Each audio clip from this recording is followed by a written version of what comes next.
స్వాగతం. మీరు చూస్తున్నది కోతిమామ టీవీ. కోతిమామ టీవీను సబ్స్క్రైబ్ చేయండి, లైక్ చేయండి, మీ మిత్రులతో షేర్ చేయండి. హంద్రీనీవా సుజల స్రావంతి ప్రాజెక్టుకు సంబంధించి ముఖ్యమంత్రి చంద్రబాబు నాయుడు గారు శ్రీశైలంలో నుంచి వచ్చే నీటిని అధికారికంగా హంద్రీనీవా కాలువలోకి విడుదల చేశారు. ఇది రాయలసీమ రైతులకు ఊరట కలిగించే నూతన అధ్యాయంగా పరిగణించబడుతుంది. ఈ కార్యక్రమం నంద్యాల జిల్లాలోని ఉరవకొండ పరిసరాల్లో జరిగింది.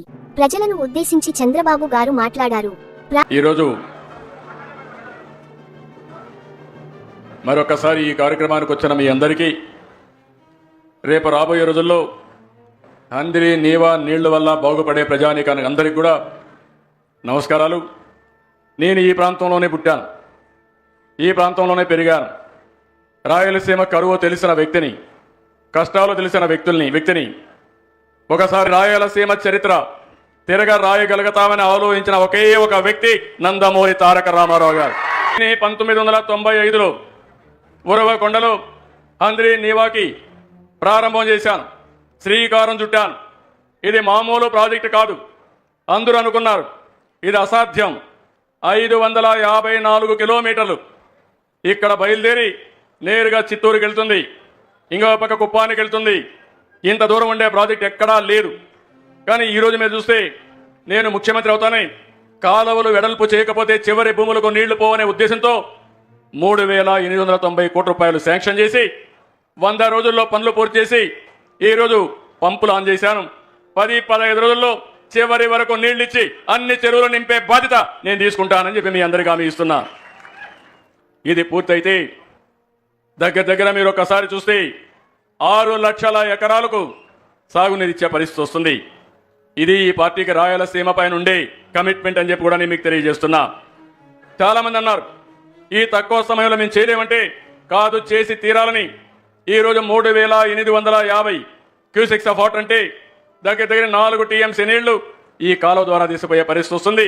అది ఒక చరిత్ర అని చెప్పి కూడా నేను మీకు తెలియజేసుకుంటున్నా.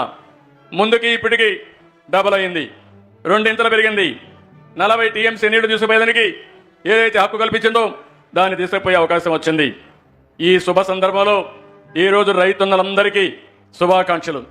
మంత్రులు, ప్రజాప్రతినిధులు, ఇరిగేషన్ అధికారులు, నిర్మాణ సంస్థలందరికీ అభినందన తెలియజేస్తున్నా, ధన్యవాదాలు తెలియజేస్తున్నా. రైతు కోసం నేను చేసిన సంకల్పానికి మీరందరూ కూడా చాలా బ్రహ్మాండంగా పనిచేశారు. Great job and big congratulations అని చెప్పి అందరినీ అభినందిస్తున్నా.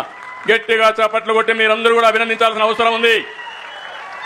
ఎవరైనా ఒక మంచి పని చేస్తే ఆ మంచిని మనం గుర్తించాల్సిన బాధ్యత ఉంది. వీరందరి పట్టుదల, కృషి, చిత్తశుద్ధి వల్ల నేడు ఈ విజయాన్ని సాధించాం. రాయలసీమ చరిత్రలో 6 లక్షల ఎకరాలకు నీళ్లు ఇవ్వగలుగుతామని ధైర్యంగా చెప్పగలిగే రోజు అది ఒక చరిత్ర అని చెప్పి కూడా నేను మీకు తెలియజేస్తున్నా. ఇదైతే ఈరోజు కృష్ణగిరి, పత్తికొండ, అనంతపురంలో జేడిపల్లి, పక్కనే పిఏబిఆర్, ఎండిఆర్ అన్ని ప్రాజెక్టులకు నీళ్లు ఇచ్చే అవకాశం వస్తుంది. ఇది అవుతానే మారాల, గొల్లపల్లి, చెర్లోపల్లి, అక్కడి నుంచి నేరుగా మదనపల్లికి వెళ్లి చిత్తూరు. ప్రాజెక్ట్ ప్రాముఖ్యతను, దాని ప్రయోజనాలను వివరించారు.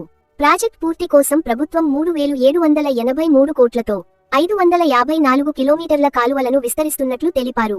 జూలై 10వ తేదీ వరకు నీటి ప్రవాహం పూర్తిగా అందుబాటులోకి వస్తుందని హామీ ఇచ్చారు. రాయలసీమలో ఎడారి పరిస్థితులను నివారించేందుకు ఈ ప్రాజెక్ట్ చాలా కీలకమని చంద్రబాబు స్పష్టం చేశారు. హార్టికల్చర్, వ్యవసాయం, పంటల ఉత్పత్తిపై దీని ప్రభావం ఉండనుంది. గత ప్రభుత్వాల నిర్లక్ష్యం వల్ల ఈ ప్రాజెక్ట్ ఆలస్యమైందని చెప్పారు. ఇప్పుడు ప్రజల ఆశలను నెరవేర్చేలా తన ప్రభుత్వం కృషి చేస్తుందని స్పష్టం చేశారు. ఈ కార్యక్రమం ద్వారా ఇది మంచి ప్రభుత్వం అనే నినాదాన్ని గుర్తు చేశారు చంద్రబాబు నాయుడు గారు. ఇలాంటి నిజమైన సమాచారాన్ని తెలుసుకోవాలంటే మా ఛానల్ను వెంటనే సబ్స్క్రైబ్ చేయండి. వీడియో నచ్చితే లైక్ చేయండి, మీ అభిప్రాయాన్ని కామెంట్ రూపంలో తెలియజేయండి. మీ మిత్రులకు షేర్ చేయడం మరవకండి. ధన్యవాదాలు.